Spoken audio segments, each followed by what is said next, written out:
Hi, today's video is about the correct marketing budget. Now, is there anything called the correct marketing budget?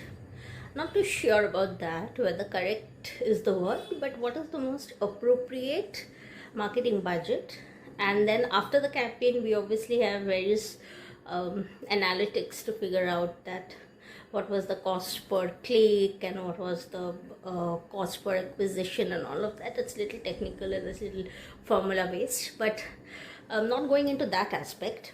What exactly is the budget of a campaign, or what should be the budget of a campaign, digital campaign? Let's first take a product. Let's say I want to sell a lip balm. Okay, and I use the one that I use is of Nivea lip balms, and recently I'm also using the one from Sugar. That's also nice, the pop one.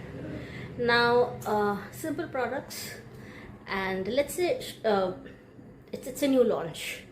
What happens first? I have to decide what is my medium. That is, do I want to go digital? Do I want to do retail campaigns? Do I want to do something else? No, I want to do digital because I think people buy it on and off all the time. It's available in your daily grocery shops. It's available in the e-com that is there for daily products like Basket, Blinkit, Zepto. All of them have it.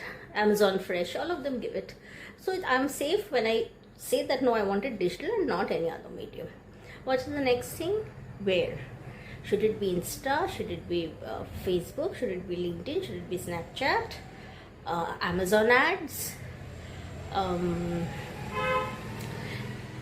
Co-branding with some other, like let's say I take a banner space in Swiggy or I take a banner space in Blinkit. I don't know whether they've started doing it, but eventually everybody does it. So what exactly should I be doing? How do I decide that? Because that will decide my budget. Who generally uses a lip balm? The one with the colors one, not the one which does not have color, because that's probably used with everyone, even the elderly people. But the one which has those 3-4 shades, who actually uses it? The younger generation. I don't see too many 35 plus, 40 plus moms really using it. It's more of the younger generation, the college students, like say at 16 onwards, 16 to 30, maybe the range. So what exactly? Who exactly is the target audience? The youth, younger women. Men never use colored ones, they use the transparent ones if they use them. Well, I'm sure they do. So it is the younger generation. That's one. Second, where do I find them? Mostly women, obviously women. Where do I find them? Insta, definitely. Why? Because Insta is the core products that are being sold in Insta are mostly for lifestyle and food. Very, very image centric. Something which is very, very attractive. Like a t-shirt like the one that I'm wearing right now would be something that would be sold in Myntra, though I didn't, sold in Insta, though I didn't buy it from Insta. But the chances of selling something like this on Amazon or Flipkart is a little less, because it has this quirky side of it. It has a little bit of it looks cool and nice and decent. So that's a kind of a very flip-flop kind of a very culture that we have, the pop culture, so-called pop culture, in a very subdued manner.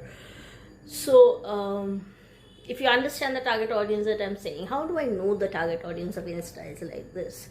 I noticed through various research reports that come out, through just spend an hour one day and just go through all the possible handles of Insta.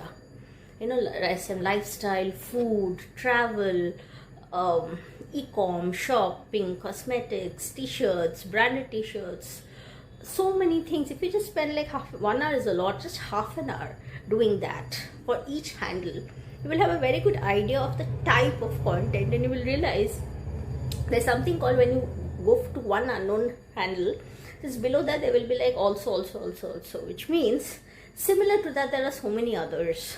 So if you see 5 in one category together, you'll get an idea of what people like in Insta. Even the music that people like in Insta, kind of music that they make on Insta, is very, very different from that they make anywhere else. So there is a certain personality which anybody can do. All you have to do is take like half an hour time and just go through all of them. Then you realize it's very different, and that only when you do that homework will you be very clear on whether my product fits there. Because I think my sugar pop-up lip balm fits there, because it's, I'll just give you I'll just show you how it is. Here it is. Can you see? It's called Sugar Pop.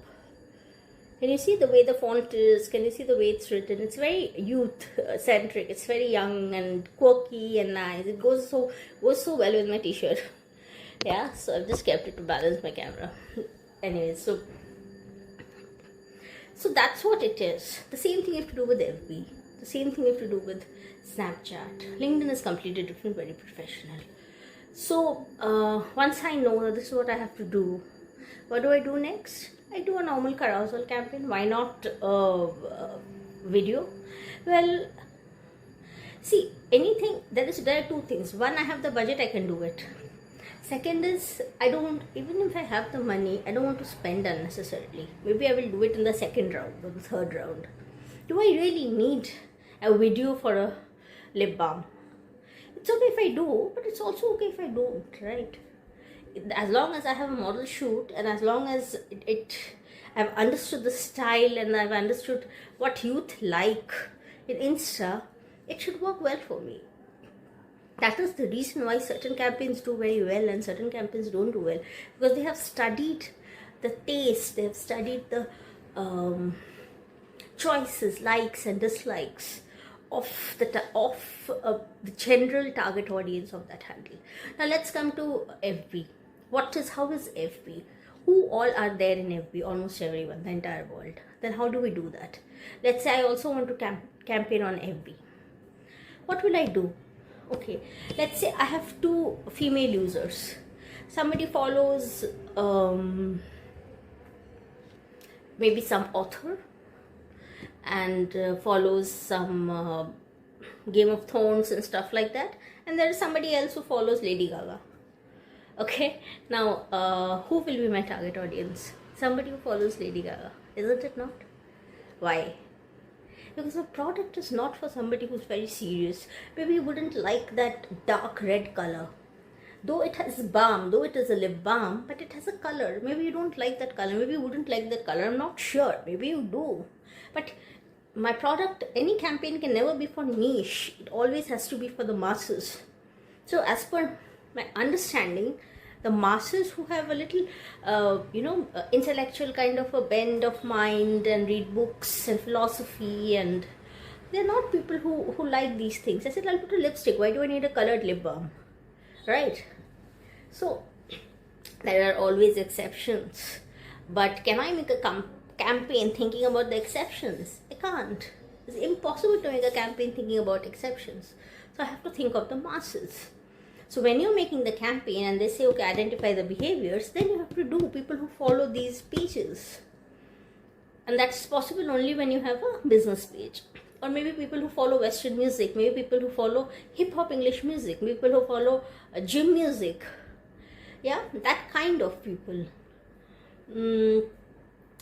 So those are things which once you have a customer profiling, like who's gonna like? Who are the target audience existing, and are they going to like my product, or will they not like my product? Or is there a target audience? Like FB has all sorts of target audience. So what do? You identify who would resonate with your lip balm, with your product. So I hope this helps, because once you do that appropriately, rest of it is complete formula. And for how many days you want to run is also very, very 4 days, 5 days, depends on that. But once you have this idea, your targeting almost narrows down, and when your targeting narrows down, the pricing obviously adjusts accordingly. Rather than targeting the entire country, you know where exactly you have to target. Okay, so with that I'm ending this, and I hope you enjoy and I hope it helps. Thank you.